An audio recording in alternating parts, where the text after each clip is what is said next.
Oh, okay. So I accidentally clicked off the video, and I thought that would stop it, but it actually kept it going, and then I hit stop. So that was really funny.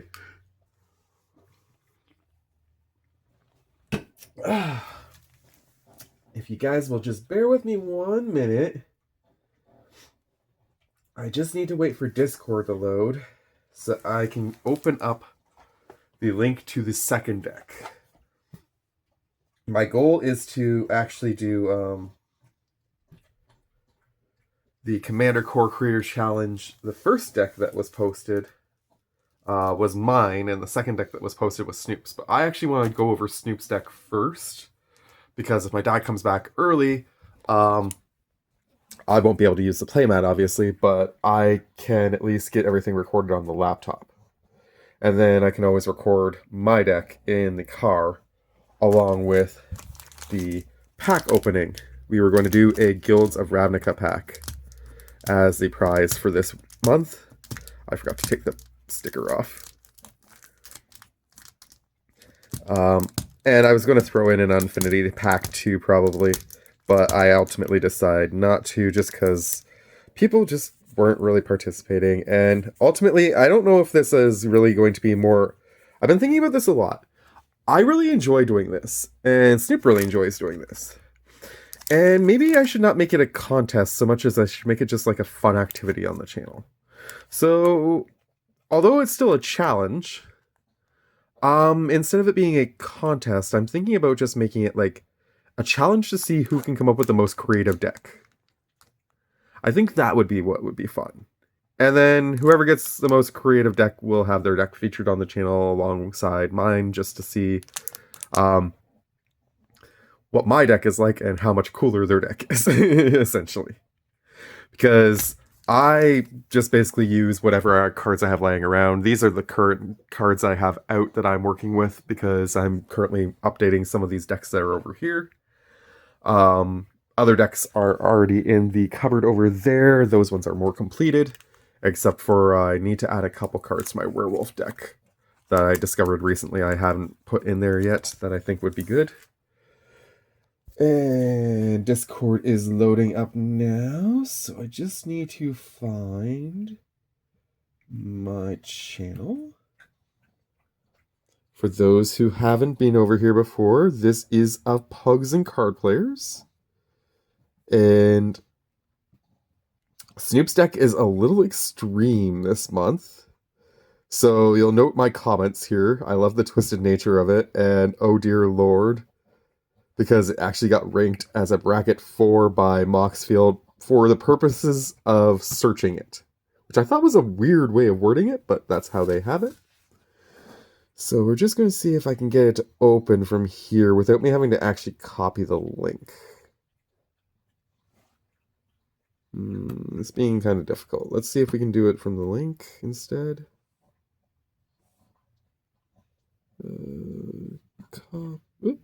Hey, alright. It's going to open it on Edge, though. Ew. I'm not a huge fan of Edge, but sure, why not? Yeah, well, that's why I'm not a fan of Edge. So, let's copy this link. Copy link. And then let's open Firefox. Munch, munch, munch in the background over here. It's been a while since I could find those cheese twist ones. He really likes those. Found it at PetSmart the other day. Somebody's been making us go to PetSmart like once a week anymore. He thinks it's funny to walk over there. Don't you? Don't you? You think you're funny. You make us walk to PetSmart.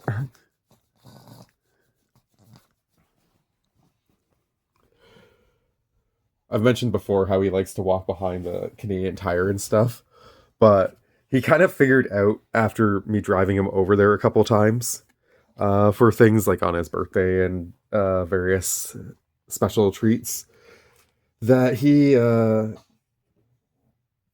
figured out that that's where that is, and he's kind of determined that he can now walk a little bit further to get what he wants. So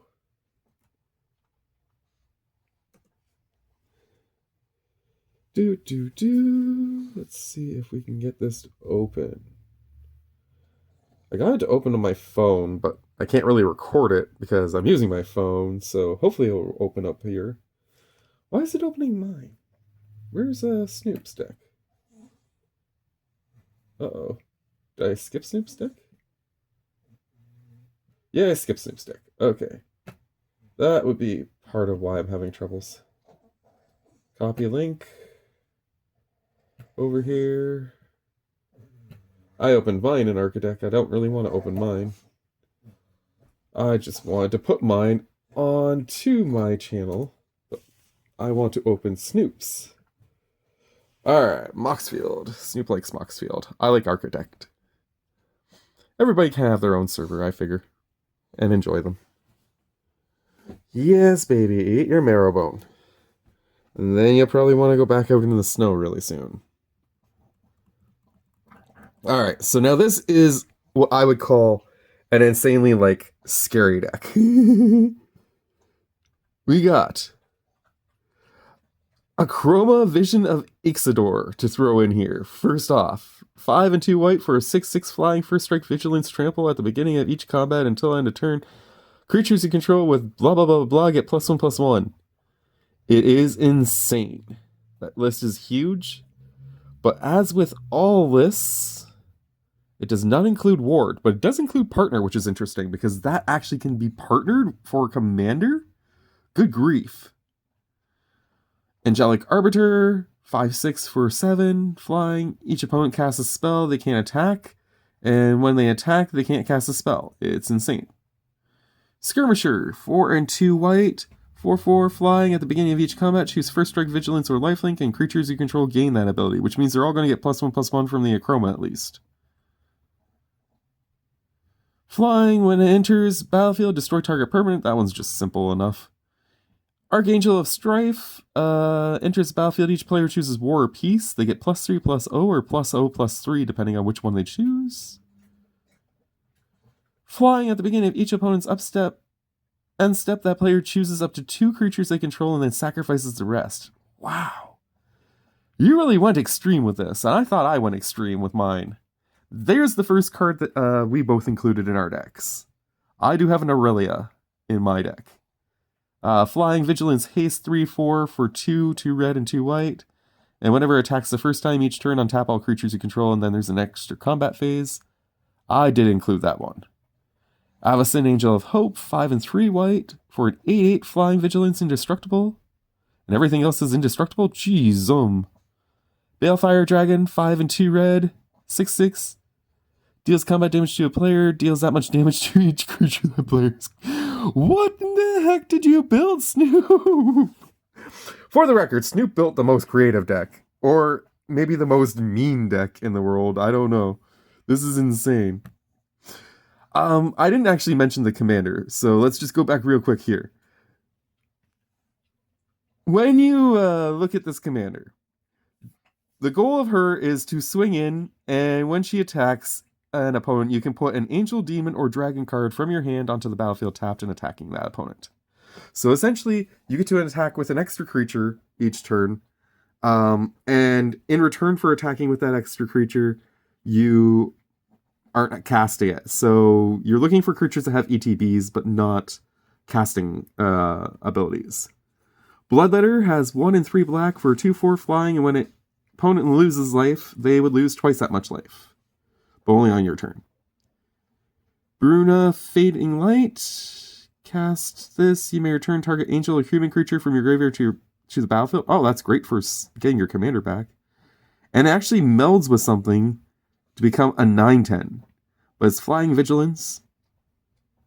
Oh, I think he has the part that melds with it too. That's insane. I wonder what it actually becomes. Does it say on the bottom there? Melds with Gazelle, the Broken Blade. No, it doesn't say what it becomes.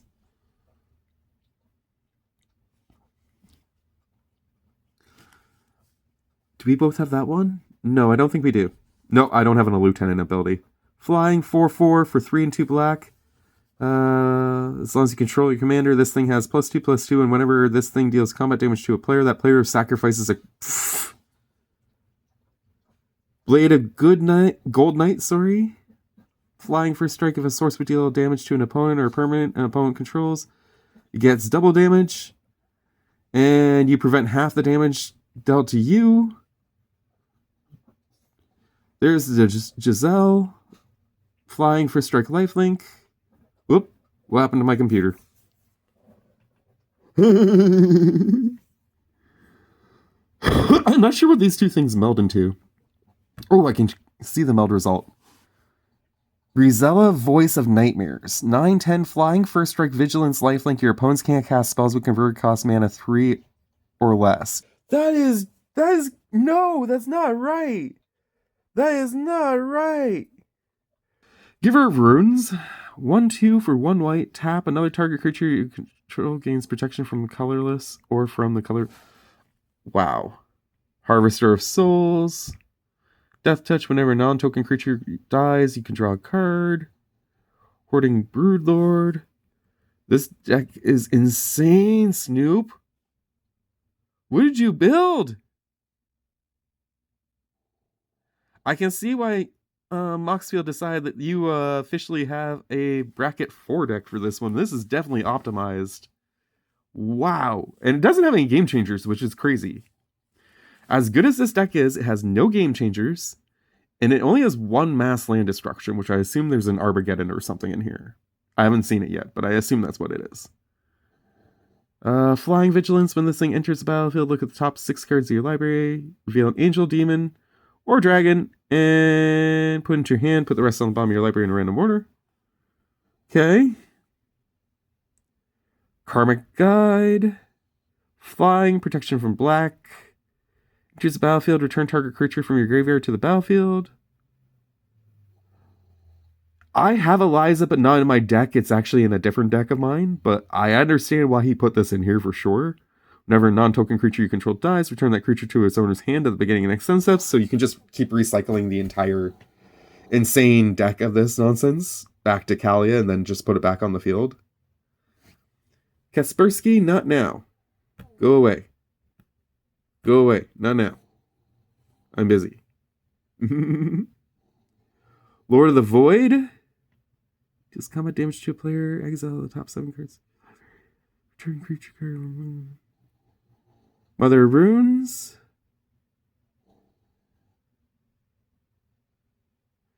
This is just nuts. I also have a Rakdos Lord of Riots, but not in this deck. But I do know why that is an insane fun card too to play. My internet must have crashed again. Come on.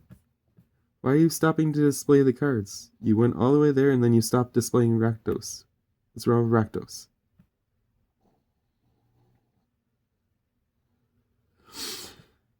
You can't cast it unless an opponent lost life this turn, has flying trample, and all your spells cost 1 less to cast for each life your opponents lose each turn. So, I mean, basically you're playing things for free with this deck, the way it plays. Not sure what RuneScar does, or that, or... Oh, we got this one. Okay. Enters battlefield, choose a card type. Creatures you control have protection from the chosen card type. Okay, this one worked. You may pay white and tap 4 untapped creatures with flying rather than pay this spell's mana cost. Sure, it's a 7/7 flying lifelink. Other creatures you control with flying have indestructible. Oh, come on now. Flying, when this creature enters, search your library for a card and put it into your hand, then shuffle. Sure, why not? So, Discord. Enters the battlefield, choose 2 players. Whenever damage is dealt to one of the players, the other player also takes that much loss of life. And this one, flat first strike, and creatures and non-basic lands your opponents control enter tapped. So there are some cards there for sure that Snoop can't just use Kaalia's ability to put into play. Don't get me wrong. But I mean, this deck is definitely here to beat the snot out of people. Armageddon, destroy all lands, Blasphemous Act, Damn, Damnation, Farewell, Planetary Annihilation, Reanimate, and Ruinous Ultimatum. Wow. Just wow. This deck is going to give me nightmares. I'm not going to lie. Boros Charm, Chaos Warp, Flare of Fortitude. Sacrifice a non-white creature rather than pay the spell's mana cost. Till end of turn, your life total can't change, and permanents you control get hexproof and indestructible. Okay. Infernal Grasp, Path to Exile, Swords to Plowshares, Victim of Night. Destroy target non-vampire, non-werewolf, non-zombie creature. Interesting. Arcane Signet, Boros Signet, Conqueror's Flail.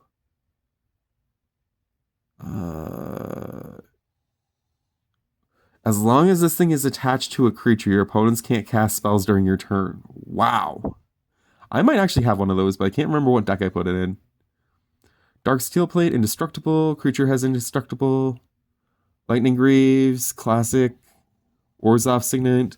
So, I mean, Snoop and I had a similar idea for what we did with our decks in this regard, except I did not put in a bunch of these signets for sure, and I mean, his artifacts are a lot stronger than mine. I have a Swiftfoot Boots. I do have a Swiftfoot Boots in mine. But I do not have Sword of Light and Shadow, for example. That is freaking crazy. +2/+2 protection from white and black. Crypt creature deals combat damage to player. You gain 3 life and you can turn 1 creature from your graveyard to your hand. Sure. Sword of Animist. Sword of War and Peace. +2/+2 protection from red and from white. Deals combat damage to a player. Deals damage to that player equal to the number of cards in their hand, and you gain 1 life for each card in your hand. Ooh. He's also got all the talismans here, a Thought Vessel, and a Whisper Silk Cloak. Yep. Okay. Yep. I mean, Whisper Silk Cloak just makes sense. I do have one in some deck. I just can't remember which deck that's in either. But again, my rule when I build my deck is I have to use cards that I'm not currently using in a deck, which is why there's these ones, and there's a bunch in there too that are in white boxes. I need to get some more white card boxes to put these ones in because I'm out of space. But essentially, my rule is I have to use real cards. I don't use proxies. I don't use the internet to make my deck. I make my deck out of actual cards. And I can't take something out of a deck that already has it in a deck if I'm using that deck to play. So my Commander Core Creator Challenge decks are actually over here in these boxes, except for the new one, because I just didn't have one of those available on hand right away to put it in. But I pull cards out of those ones to put in other decks. But that's the extent of what I'll do. Anyways, we've got a Dragon Tempest. Whenever a creature with flying enters, it gains haste. Whenever a dragon enters, it deals X damage to any target where X is the number of dragons. You don't have that many dragons, though, to be honest, in this deck, so I find that an interesting include. It's great for the haste for all of your flyers, but I think you only had maybe like a half dozen dragons at most. Unquestioned Authority, 2 and a white, equip enchant creature, enters battlefield, draw a card. Enchant creature has protection from creatures. So basically unblockable. Nice. Yeah. And for the lands, he's got a Blight Step Pathway, whatever that is, a Bajuka Bog, Cabal Coffers. Why are none of these displaying? Oh, hey, we got one to display finally. Okay, let's see if we can go back up. Perfect. Okay, this just taps to add black or red. Oh, that's neat. It's a dual land. Cool. Bajuka Bog is a classic to include for sure. Cabal Coffers will give you a whole bunch of extra swamps. Clifftop Retreat. Command Tower. Dragon Skull Summit. Exotic Orchard. Fabled Passage. Fetid Heath. I think we actually have close to the same number of lands this time. I think I went with 36. You went with 37, which is pretty on par with each other. Godless Shrine, Haunted Ridge, Four Mountains. What is this one? Needle Verge Passageway? Doesn't want to display. Come back up. Show me what this is. Taps to add red. And I presume the other side is tap to add white, maybe? Yeah, okay. Cool. So it's like the black one and red one up at the top. Neat. 5 planes, a reliquary tower. That's an interesting include. Rogue's Passage, that makes sense. Rugged Prairie. Secret Foundry. Shattered Sanctum. Sundown Pass. Swamps.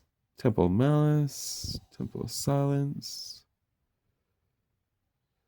A lot of these don't seem to want to display right now because my internet's being weird. And Urborg, classic, each land is a swamp, so that's just going to trigger your Cabal coffers massively.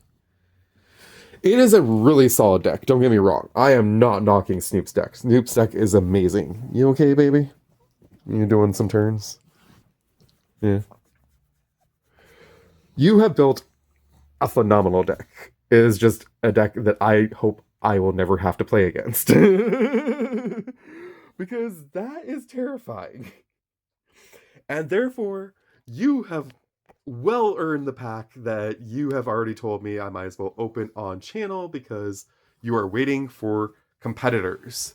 So, for the record, I will make this a challenge one more time for a prize for the next month. And for the next month, I am saving one special pack that I had for you for a winner. But because it's Christmas season, I'm going to throw in an extra pack. So, if you participate in the next challenge, you will also get another Guilds of Ravnica. But you would also win a Core 2021. So there are 2 packs on the line next month if somebody wants to jump in here for the final contest that will actually be worth packs. Afterwards, this is going to shift to just a hobby thing that we will do next year. Until such time that I actually have the money that I can afford to buy packs to give away as prizes again.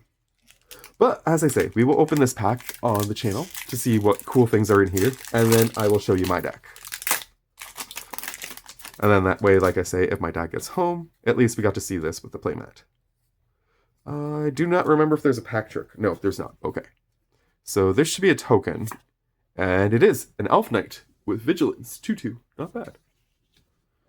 We also have Passwall Adept. 1 in a blue for 1/3. Pay 2 in a blue. Target creature can't be blocked this turn. Nice. That is pretty solid, actually. Maximize velocity, 1 red. Target creature gets +1/+1 and gains haste until end of turn, and you can jumpstart this, which is neat. I'm gonna admit it, but I still think that's cool.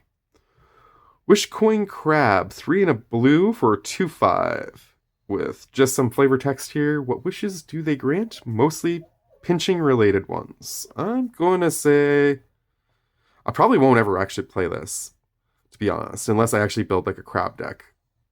But I still think it's kind of cute, so I'll admit it. Vigor Spore Worm, 5 in a green for 6/4 with Undergrowth. When this thing enters the battlefield, target creature gets Vigilance and +X/+X until end of turn, where X is the number of creature cards in your graveyard. And then this thing can't be blocked by more than 1 creature. Damn! So if you give this thing Menace, you basically make it unblockable, which is pretty cool. I actually like that a lot, so I think that's a neat combo, and I'm going to figure out a way to put that into a green-black deck that has a lot of Menace stuff. Never Happened. 2 in a black. Target opponent reveals their hand. You choose a non-land card from that player's graveyard or hand and exile it. Interesting. To the top you go. Prey Upon. Green. Target creature you control fights target creature you don't control. I'm not a huge fan of fight spells, but that one is a cheap one, so I will admit it. Hammer Dropper. 2 red and white. Giant Soldier. 5/2 with Mentor. Whenever this thing attacks, put a +1/+1 counter on a creature with less power that is also attacking. I don't like the fact that it's so weak on the defense, which is why I'm going to admit it, but that's still a pretty neat card. We got a Demir Locket, which is an alright artifact. I'm not going to complain about it too much. Luminous Bonds, 2 and a white. Enchant creature. Enchanted creature can't attack or block. Can still use its abilities, though. And that's just a target. I'm going to bottom that one.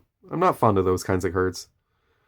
3 and a white for enchant creature. Enchanted creature gets +3/+2 and has vigilance. I'm going to mid that, actually. I feel bad about putting that bottom. This one, on the other hand, is definitely going top. Smelt Ward Minotaur. 2 and a red for a 2/3. Whenever you cast an instant or sorcery, target creature and opponent controls can't block this turn.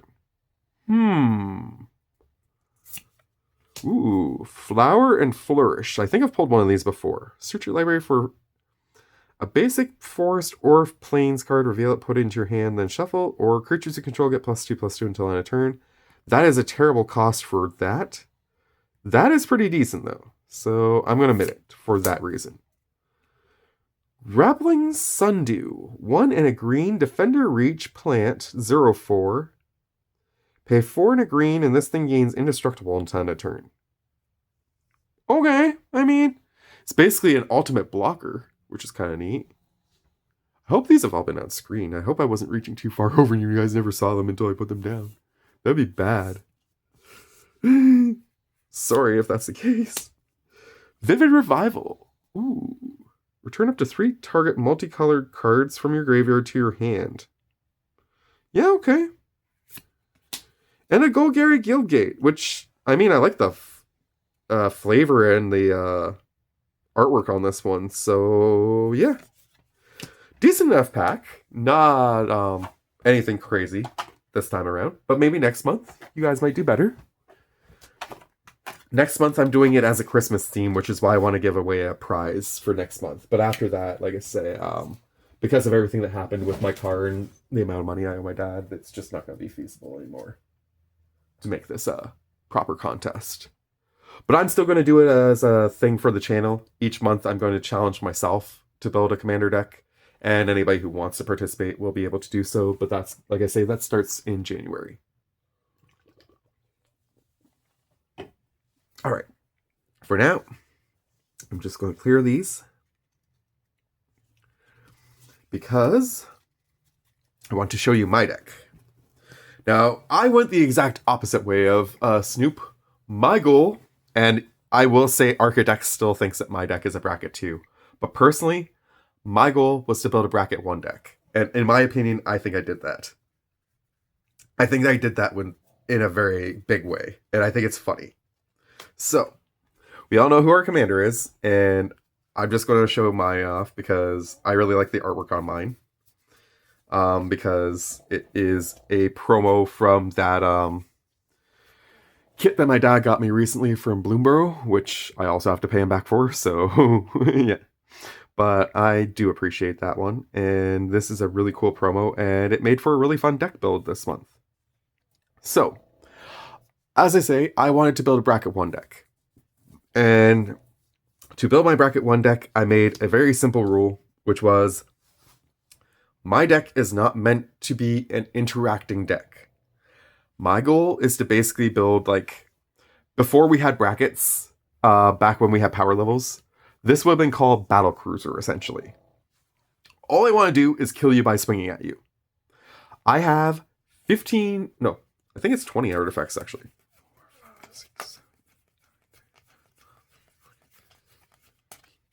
18 artifacts.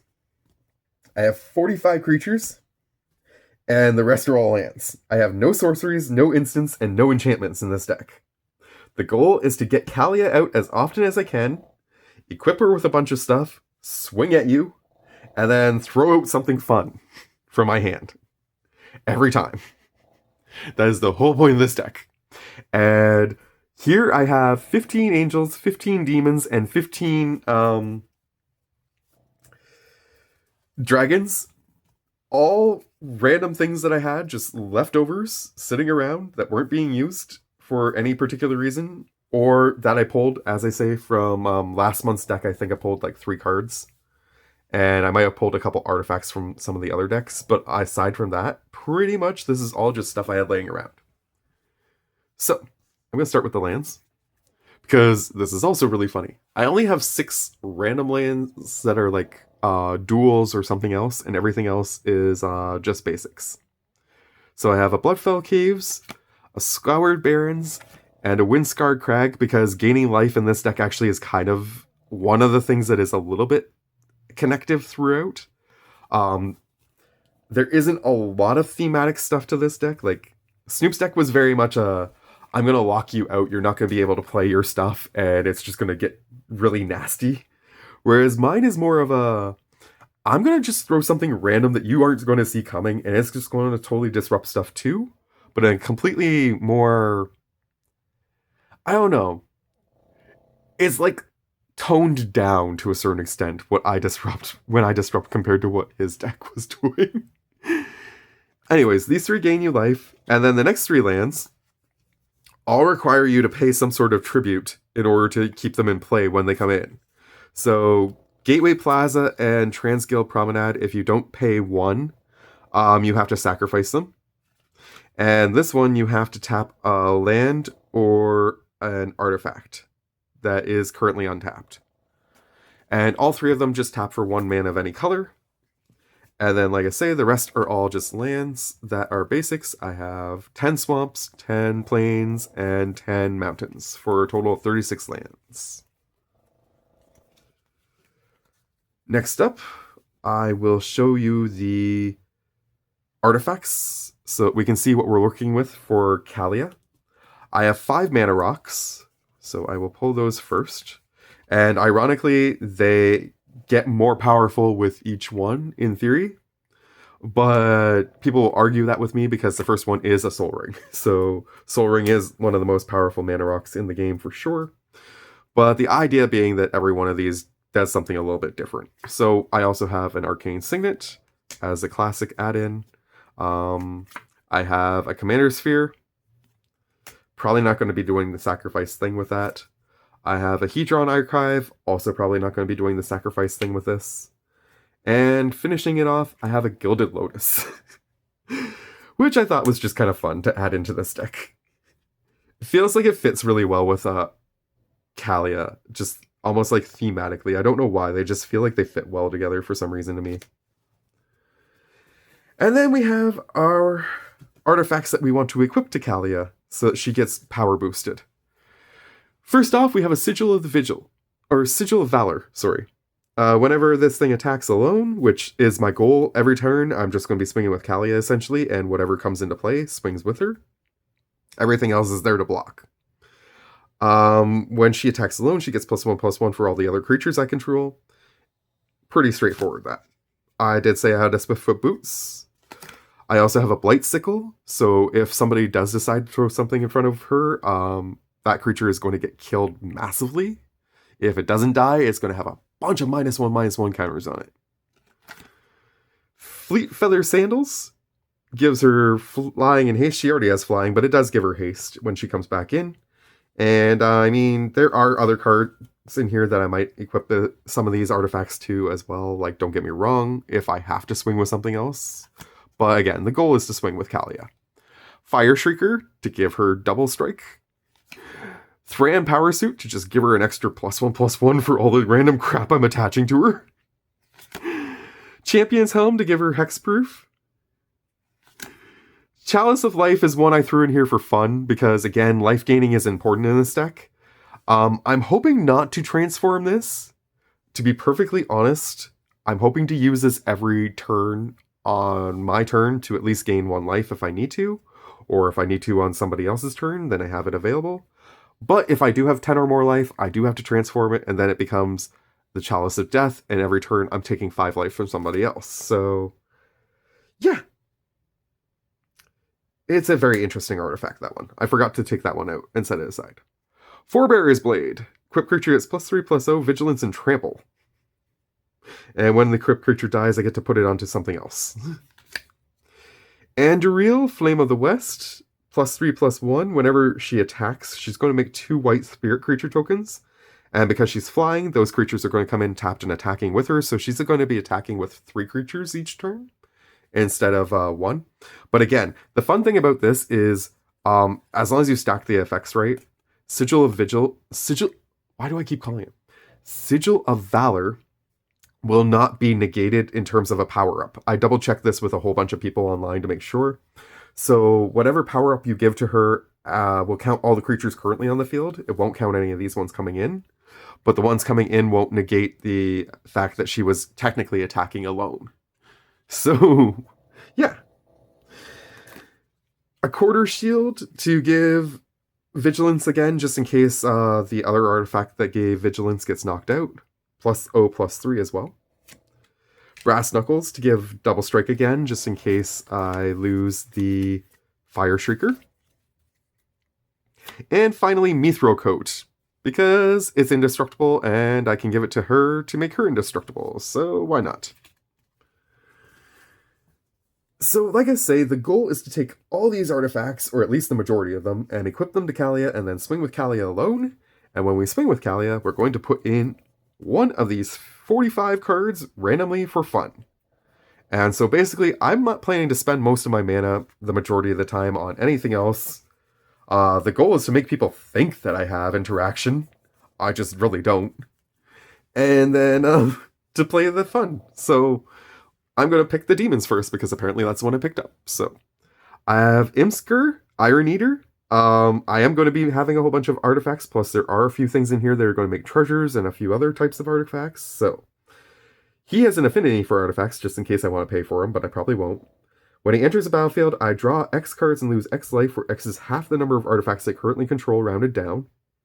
And I can pay 3 in a red to sacrifice an artifact to make him deal damage equal to the artifact's mana value to any target, which I probably won't be doing either because most of these artifacts are pretty cheap.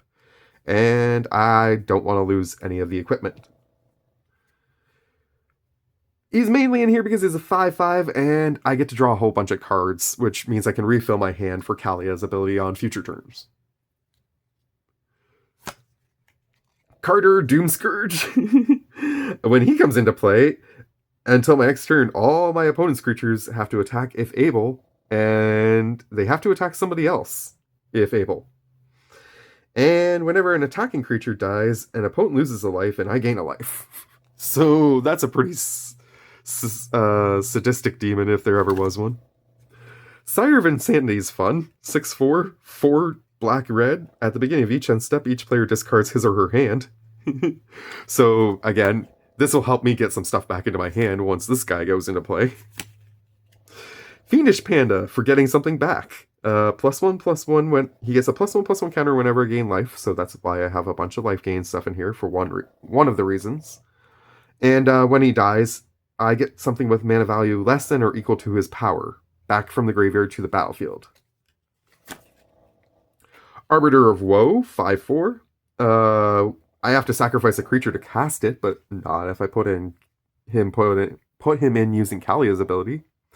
But when he enters, everybody's going to discard a card and lose 2 life, and I get to draw a card and gain 2 life. Vile Mutilator. As additional cost, I have to sacrifice a creature or an enchantment, but again, Kaalia.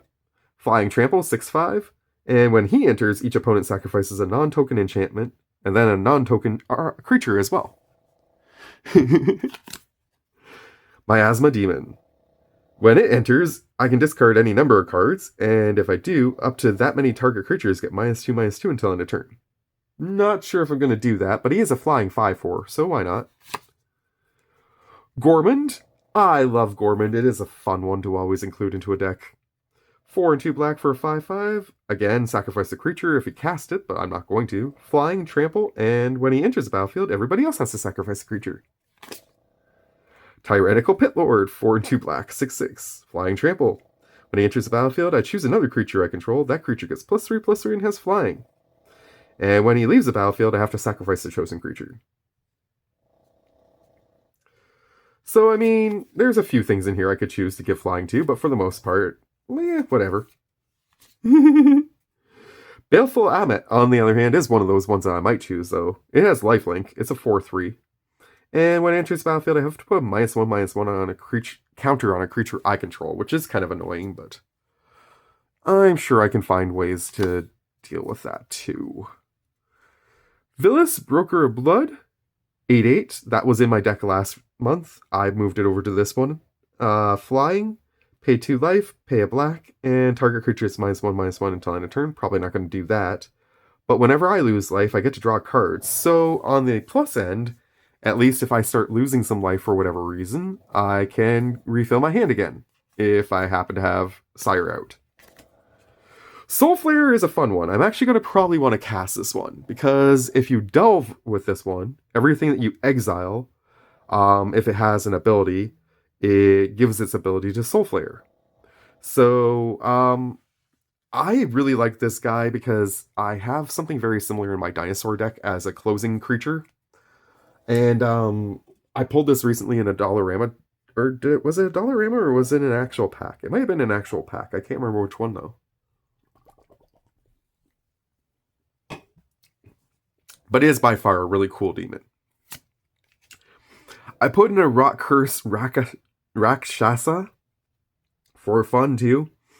Flying Decayed, but the really fun part is the renewability where you can X and 2 black to exile this from your graveyard and put a decay counter on every creature up to X creatures, which means you can basically give your opponent's entire board decayed if you want. So like I said, the goal is to swing with her all the time by yourself, but I mean ultimately at some point I'm going to swing with my entire board too, to try and win, and everything having flying and trample and other stuff is just insane. Thraxodemon, 1 and a black, pay 3, tap, sacrifice another creature or artifact to draw a card. Probably going to use that ability some of the time at least. And finally, Archfiend of Sorrows, 5 and 2 black for 4/5 flying, and when it enters the battlefield, creatures my opponent's control get -2/-2 until end of turn. So that's the demons pile. This should be the dragons. Yes. We're going to do that next. White Dragon, 4/4, flying. When it enters, I tap a creature an opponent controls, and it doesn't untap till the next untap step. Feral Deathgorger, I can play this technically as a sorcery, but I also have it there to be a dragon, which is the main reason why it's included. So yes, technically I do have a sorcery in here. I actually have 3, technically. But I'm not using them for that reason more often than not. It is one that I might use, though. But I'm just saying, it's not the main goal of this deck.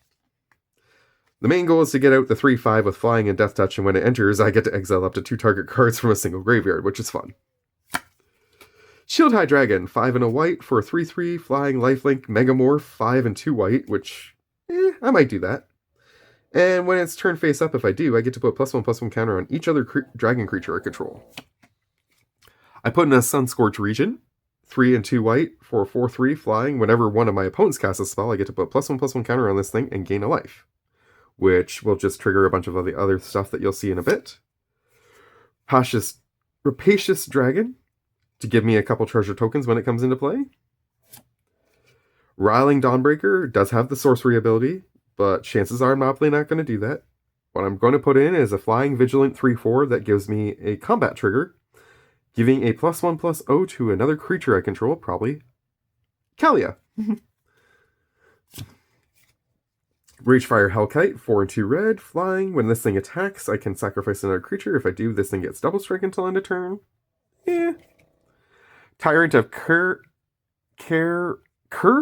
I think it's Kur. Ridges. 4 and 2 red for 4/5 flying. When this thing enters the battlefield, it deals 4 damage to target creature, to any target, sorry. And you can pay 1 and a red to give it +1/+0. Fire Spitter Whelp, whenever you cast a non-creature spell or a dragon spell, this thing deals 1 damage to each creature, or each opponent, sorry. Nebula Dragon, flying. When this thing enters, it deals 3 damage to any target. This is a fun one I included just for shits and giggles. Flying, and whenever this thing deals combat damage to a player, everybody discards their hand and draws 7 cards. I mean, if I'm really stuck and I don't have much in my hand for Kaalia, I can always swing with this just to get a fresh hand and disrupt my opponents. Scourge of Neltoth. I think I threw that in there largely just because it went with Tyrant of Kur Ridges, I thought. And also because, I can cast it from my graveyard by sacrificing a couple things if need be. I have a Dragon Whelp in here.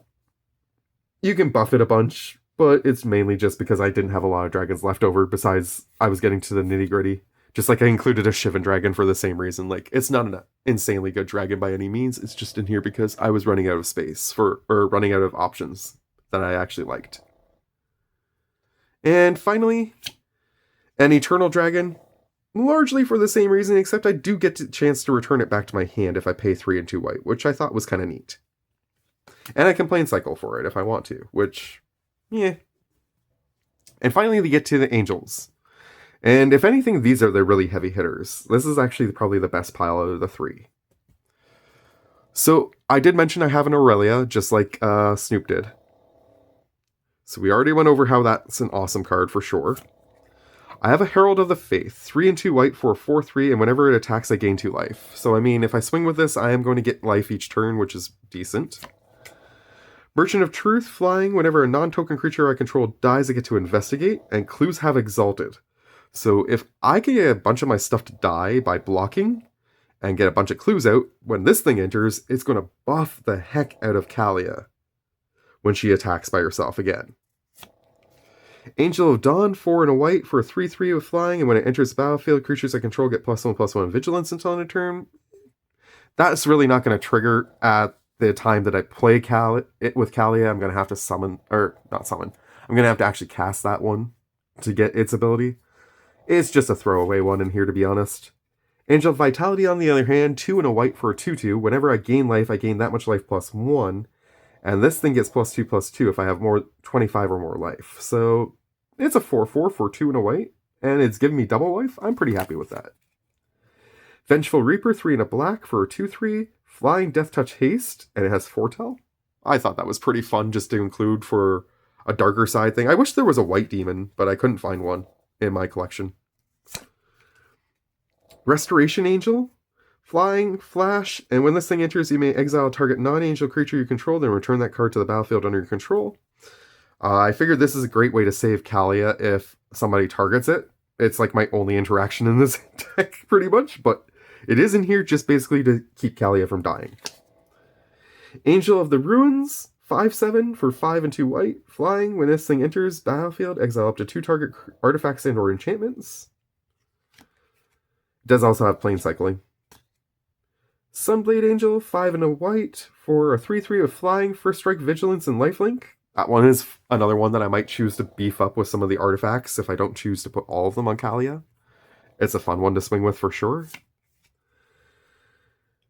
Here is the main reason why I'm doing all the life gaining stuff. Exemplar of Light, 2 and 2 white for a 3/3. Whenever you gain life, you get to put +1/+1 counter on this thing. Whenever you put 1 or more +1/+1 counters on this creature, you get to draw a card. So I'm basically going to get to refill my hand. At least every turn I'm going to get 1 extra card, which means there's 1 extra option for Kaalia, just in case I am also getting hammered by this thing. There are a few other reasons, but like the life gaining is also obviously important in a battlecruiser deck because I'm not going to be able to like do anything else to save myself. But when this thing enters, exile target player's graveyard. Whenever another creature you control enters, you gain a life. Whenever another angel you control enters, put a +1/+1 counter on this guy. Whenever an aura and equipment you control is put into a graveyard from the battlefield, you can return that card to their owner's hand at the beginning of the next end step. Basically, the really cool creature that he had that was recycling everything, which, as I say, I think that's in my vampire deck.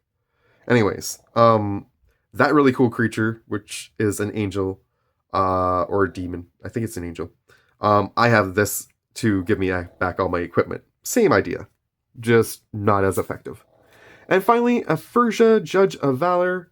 Whenever you cast your second spell each turn, you look at the top 3 cards of your library, put 1 into your hand, the rest into your graveyard. I'm probably not going to do that too much because, like I say, I'm not trying to cast a lot of stuff. And Flying Lifelink. So, yeah. Very simple, very straightforward deck. I just want to smash face and try and win the game that way. And I thought this was a really fun build. It's been a really challenging month for me this month. With regards to everything that happened at work and then the car accident and just lots of